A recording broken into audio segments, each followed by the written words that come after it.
हरे कृष्णा। सनातन शास्त्रों में सभी पर्व और व्रत का बहुत महत्व बताया गया है। ठीक इसी प्रकार जितिया व्रत को महत्वपूर्ण माना जाता है। इस व्रत को महिलाएं करती हैं और भगवान जीमूत वाहन की विधि पूर्वक पूजा और अर्चना करती हैं।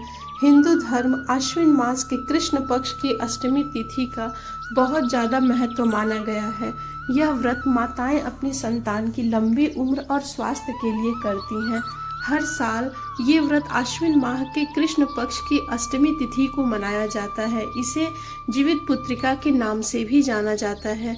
इस दिन माताएं निर्जला व्रत रखकर अगली सुबह पारण करती हैं। तो आइए जानते हैं इस साल जीवित पुत्रिका व्रत किस दिन रखा जाएगा। इस साल 2025 में जितिया व्रत की शुरुआत 13 सितंबर को नहाय खाए के साथ होगी। इसके बाद 14 सितंबर को महिलाएं पूरे विधि विधान से जीवित पुत्रिका व्रत रखेंगी और अगले दिन 15 सितंबर को जितिया व्रत का पारण व्रत संपन्न किया जाएगा। हर व्रत की एक विशेष विधि होती है। जितिया व्रत के लिए सुबह उठकर स्नान करने के बाद सूर्य देव की पूजा की जाती है। फिर घर के मंदिर में एक चौकी रखकर उस पर लाल रंग का कपड़ा बिछाया जाता है और उसके ऊपर एक थाली रखकर उसमें सूर्य नारायण की मूर्ति स्थापित की जाती है। उन्हें दूध से स्नान कराकर सूर्य नारायण को दीपक और धूप अर्पित किया जाता है। इसके बाद मिट्टी या गाय के गोबर से सियार और चील की मूर्ति बनाई जाती है और कुशा से बनी जीमूत वाहन की प्रतिमा की पूजा की जाती है। उन्हें धूप, दीप, फूल और चावल अर्पित किया जाता है। धार्मिक मान्यताओं के अनुसार जितिया व्रत करने से संतान की सुरक्षा होती है और उनका जीवन सुखमय होता है। माताएं इस पूजा के बाद अपने बेटे और बेटी के सुखद भविष्य की कामना करती हैं, जिससे यह व्रत और भी महत्वपूर्ण बन जाता है। जितिया व्रत एक ऐसा अवसर होता है जो माताओं की संतान के प्रति अटूट प्रेम और संजीवनी शक्ति का प्रतीक है। तो आज हम जितिया व्रत की सभी कथाएं सुनने का प्रयत्न करेंगे। एक बार नैमिषारण्य के निवासी ऋषियों ने संसार के कल्याणार्थ सूत जी से पूछा, हे सूत, कराल कली काल में लोगों के बालक किस तरह दीर्घायु होंगे। सूत जी बोले, जब द्वापर का अंत और कलयुग का आरंभ था, उसी समय बहुत सी शोकाकुल स्त्रियों ने आपस में सलाह की थी कि क्या इस कली युग में माता के जीवित पुत्र मरते रह जाएंगे। जब वे आपस में कुछ निर्णय नहीं कर सकी तब गौतम जी के पास पूछने के लिए गई। जब उनके पास पहुंची तो उस समय गौतम जी आनंद के साथ बैठे थे।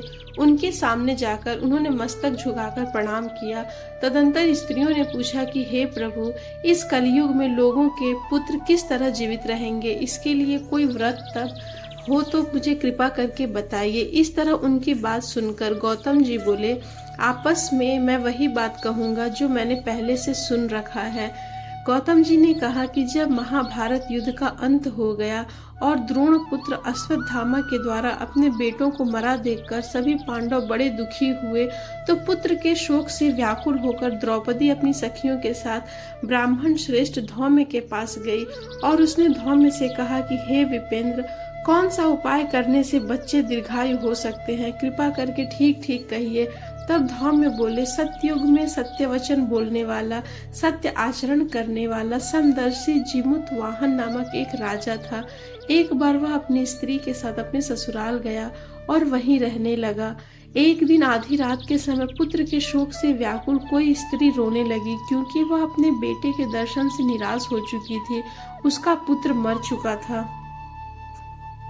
वह रोती हुई कहती थी, हाय मुझ बूढ़ी माता के सामने मेरा बेटा मरा जा रहा है। उसका रुदन सुनकर राजा जीमूत वाहन का तो मानो हृदय ही विदीर्ण हो गया।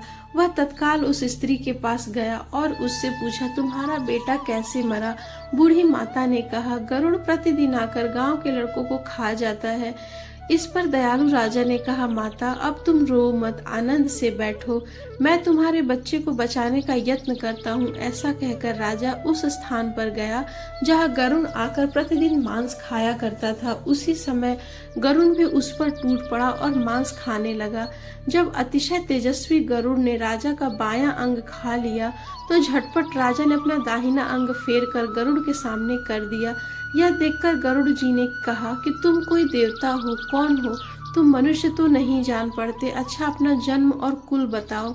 पीड़ा से व्याकुल मन वाले राजा ने कहा कि हे पक्षीराज, इस तरह के प्रश्न करना व्यर्थ है। तुम अपनी इच्छा भर मेरा मांस खा लो। यह सुनकर गरुड़ रुक गए और बड़े आदर से राजा के जन्म और कुल की बात पूछने लगे।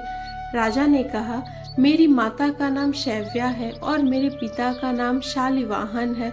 सूर्य वंश में मेरा जन्म हुआ है और जिमुतवाहन मेरा नाम है। राजा की दयालुता देखकर गरुड़ ने कहा, हे महाभाग, तुम्हारे मन में जो भी अभिलाषा हो वह वर मांगो। राजा ने कहा, पक्षीराज, यदि आप मुझे वर दे रहे हैं तो वर दीजिए कि आपने अब तक जिन प्राणियों को खाया है वे सब जीवित हो जाएं। हे स्वामी, आपसे अब यहाँ बालकों को न खाया जाए और कोई ऐसा उपाय करें कि जहाँ जो उत्पन्न हो वो लोग बहुत दिनों तक जीवित रहें। धौम्य ने कहा कि पक्षीराज गरुड़ राजा के वरदान देकर स्वयं अमृत के लिए नागलोक चले गए। वहां से अमृत लाकर उन्होंने उन मरे मनुष्यों की हड्डियों पर बरसाया। ऐसा करने से सब लोग जीवित हो गए जिनको कि पहले गरुड़ ने खा लिया था। राजा के त्याग और गरुड़ की कृपा से वहां लोगों ने बहुत कष्ट दूर हुआ। उस समय राजा के शरीर की शोभा दुगनी हो गई थी। राजा की दयालुता देखकर गरुड़ ने फिर कहा कि मैं संसार के कल्याणार्थ एक और वरदान दूंगा। आज अश्विन कृष्ण सप्तमी से रहित शुभ अष्टमी तिथि है। आज ही तुमने यहाँ की प्रजा को जीवन दान दिया है। हे वत्स, अब से यह दिन ब्रह्म भाव हो गया, जो मूर्ति भेद से विविध नामों से विख्यात है। वहीं त्रैलोक्य से पूजित दुर्गा अमृत प्राप्त करने के अर्थ में जीवित पुत्रिका कहलाई है। सो इस तिथि को जो स्त्रियां उस जीवित पुत्रिका की और कुश की आकृति बनाकर तुम्हारी पूजा करेंगी तो दिनों दिन उनका सौभाग्य बढ़ेगा और वंश की भी बढ़ोतरी होगी। हे महाभाग, इस विषय में विचार करने की भी आवश्यकता नहीं है। हे राजन, सप्तमी से रहित और उदया तिथि की अष्टमी को व्रत करें, यानी सप्तमी विद अष्टमी जिस दिन हो उस दिन व्रत न कर शुद्ध अष्टमी को व्रत करें और नवमी के दिन पारण करें। यदि इस पर ध्यान न दिया गया तो फल नष्ट हो ही जाएगा और सौभाग्य तो अवश्य नष्ट हो जाएगा। जिमुतवाहन को इस तरह का वरदान देकर गरुड़ बैकुंठ धाम को चले गए और राजा भी अपनी पत्नी के साथ अपने नगर को वापस चले आए।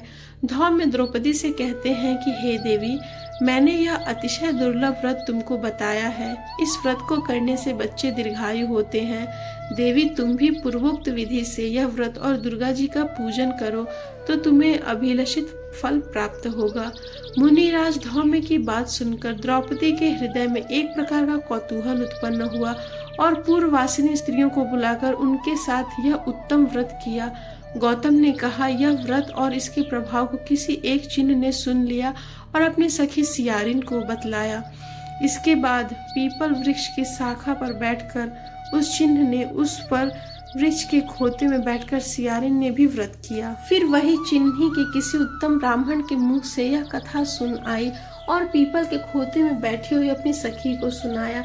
सियारिन ने आधी कथा सुनी थी कि उसे भूख लग गई और उसी समय वह शव से भरे शमशान में जा पहुंची। वहां उसने इच्छा भर मांस का भोजन किया और चिन्ही बिना कुछ खाए पिए रह गई और सवेरा हो गया। सवेरे वह गौशाले में गई और वहां गौ का दूध पिया। इस तरह नवमी को उसने पारण किया। कुछ दिनों बाद वे दोनों मर गईं और अयोध्या में किसी धनी व्यापारी के घर में जन्मी।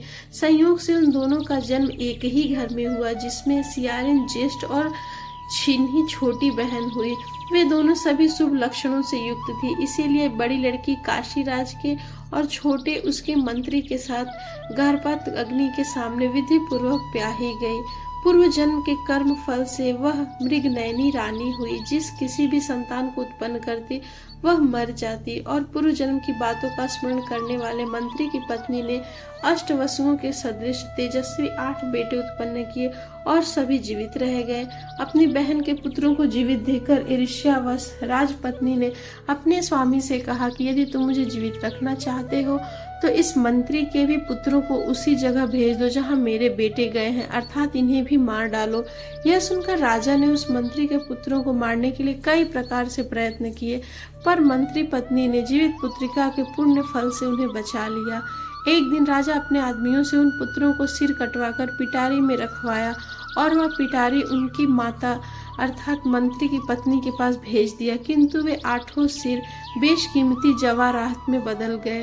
भले चंगे वे 8 लड़के अपनी माता के पास वापस चले गए। उनको जीवित देखकर राजा की पत्नी को बड़ा विस्मय हुआ। अंत में वह मंत्री की पत्नी के पास आई और उसने पूछा, बहन, तुमने कौन सा ऐसा पुण्य किया है जिससे बार बार मारे जाने पर भी तुम्हारे बेटे नहीं मरते? इस पर मंत्री की पत्नी ने कहा कि पूर्व जन्म में मैं चिन्ह थी और तुम एक सियारिन थी। हमने और तुमने साथ साथ जीवित पुत्रिका का व्रत किया था। तुमने व्रत के नियमों का भली भांति पालन नहीं किया और मैंने किया था। इसी दोष से हे बहन, तुम्हारे बेटे नहीं जीवित रहे। ओ राजरानी, अब भी तुम उस जीवित पुत्रिका व्रत को करो तो तुम्हारे बेटे दीर्घायु होंगे। मैं तुमसे सच कह रही हूँ। उसके कथनानुसार रानी ने व्रत किया, तभी से उसके कई बेटे सुंदर और दीर्घायु होकर बड़े बड़े राजा हुए। सूत जी कहते हैं कि सब प्रकार का आनंद देने वाला मैंने यह दिव्य व्रत तुम्हें बतलाया है। स्त्रियों, चिरंजीवी संतान चाहती हो तो विधि पूर्वक इस व्रत को करो।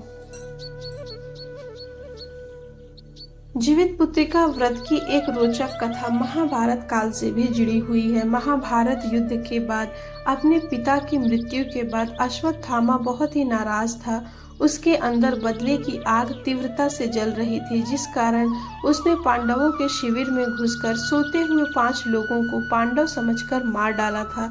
लेकिन वे सभी द्रौपदी के 5 संतानें थी। उसके इस अपराध के कारण उसे अर्जुन ने बंदी बना लिया और उसकी दिव्य मणि भी छीन ली, जिसके फलस्वरूप अश्वत्थामा ने उत्तरा की अजन्मी संतान को गर्भ में मारने के लिए ब्रह्मास्त्र का उपयोग किया, जिसे निष्फल करना नामुमकिन था। उत्तरा की संतान का जन्म लेना आवश्यक था, जिस कारण भगवान श्री कृष्ण ने अपने सभी पुण्यों का फल उत्तरा की अजन्मी संतान को देकर उसको गर्भ में ही पुनः जीवित किया। गर्भ में मरकर जीवित होने के कारण उसका नाम जीवित पुत्रिका पड़ा और आगे जाकर यही राजा परीक्षित बने। तब से इस व्रत को किया जाता है।